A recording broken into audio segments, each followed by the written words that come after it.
I've just sold out of all my stocks, but it's not what you think. Here is my Trading 212 Invest account, and if we go into the free funds, we can see that I have £15,267. Here is my Trading 212 ISA, and if you look here, the free funds I have is £21,531. And here is my free trade general investment account, and if I go into the details, you can see that I have £6,723 in cash. And finally, here is my ISA, and as you can see, everything is in cash. I have £54,958.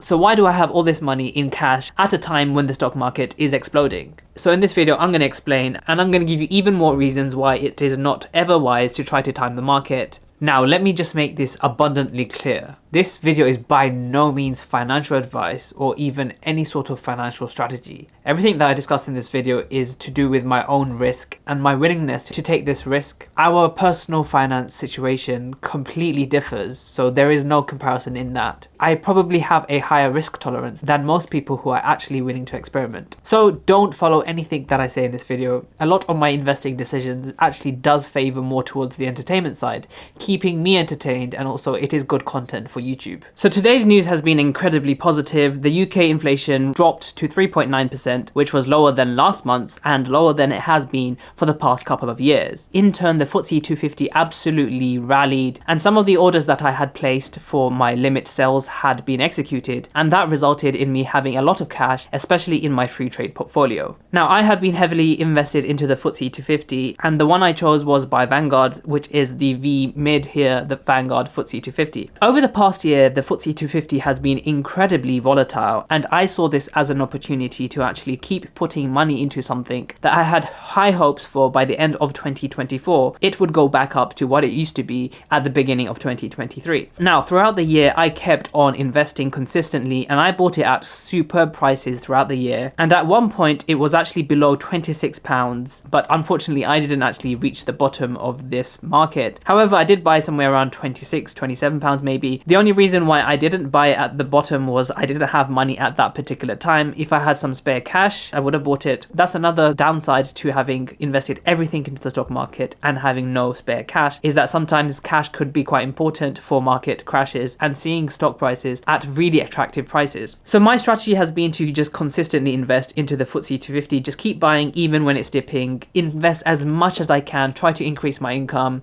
get paid more from work, more from YouTube, and just stuff it into the FTSE 250. Now, I was not expecting that it would hit £30 so soon, and as a result, of course, all my limit sales on my free trade and my Trading 212 accounts had been executed, and now I have all this cash that I have to figure out what to do with. Now, with any sort of strategy, there is always going to be an upside and a downside. Now, the upsides of many strategies that you see on YouTube from very dodgy sources can always seem extremely good when the market is going up. However, the same can't be said when the market is going down or something unexpected happens. Now, with my strategy, I assumed the markets would just keep going down and down and down, but as a result, now I have sold out and I have a lot of cash, the markets are going out, and essentially I'm going to be missing out on thousands and thousands of pounds of potential gain if the markets continue to head up. Like I said in the beginning, the tried and tested method is to just keep consistently buying into the same shares that you have chosen in order to try to get your average price down, and in the long term that will pay dividends. In terms of actual dividends, it would also give you a good capital appreciation. So now I have to make the decision about what I want to invest all this cash into. The other thing is that I have decided to actually switch all this cash here into my InvestEngine account. Now, you can see with InvestEngine, it is actually incredibly difficult to try to time the market because that's not what the provider is about. There are no limit sales or limit buys. What you buy is what the market is giving you, and executions aren't instant. Sometimes they take a few days, which means that you really can't be timing the market. Once I move all of that money, £55,000 into my ISA, I'm going to have to pick some ETFs and consistently just keep investing into it. And of course, I will update this in my channel, and I personally think this is going to be really good for me because trying to time the market has a lot of downsides, and usually there's not that much upside because as a human being, we know that we make decisions based on our emotions emotions instead of the statistics or even what we're supposed to be doing. I do still have some holdings left, but they're in just individual stocks, and I don't really pay too much attention to individual stocks. As an investor, I prefer to just invest in ETFs, even though I sometimes do sell out of ETFs. I do put my money back into ETFs. And in the long term, good ETFs, we still expect them to go up as a function of time. And so even being out of the market for a small amount of time is just going to be a blip in the grand scheme of things. However, there are some other upsides of potentially having all your money in cash, as it works out to be a huge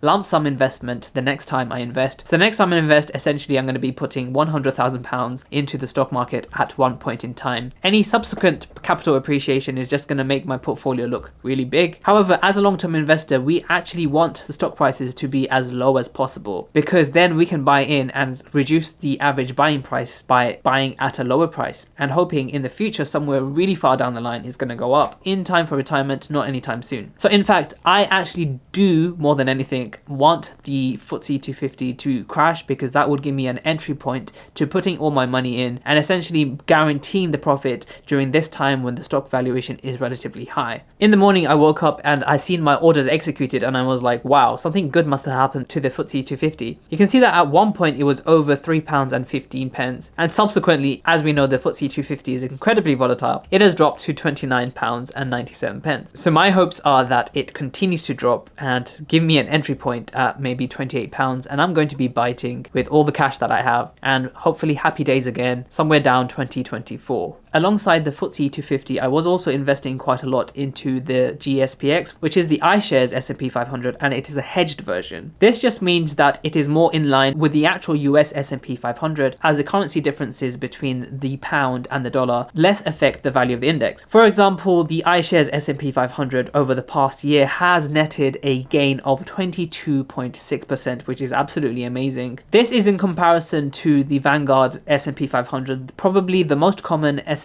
500 fund in the UK. This has netted still a really good amount, 18.54%, quite a bit less than what the iShares S&P 500 is giving. But in the long term, my time horizon is 30 years. These sorts of difference are not going to be making much of a difference. In fact, this fund is 20% cheaper than the iShares version because the hedging actually costs more. So within the long term, you shouldn't worry as a long-term investor at all. So going forward, I'm going to have to make the decision as to where to put my money. So if you have any suggestions, leave them in the comments down below, and I will be happy to go through them and consider them for myself. At the end of the day, remember, it is personal finance. You really can't be telling someone else what to do. If I miss out on my gains, it's my personal choice, and it's my risk that I'm taking and willing to take on the decisions that I make. Remember that with investing, your capital is always at risk no matter what strategy you have. And also make sure to check out some of my other videos, and I'll see you in the next video.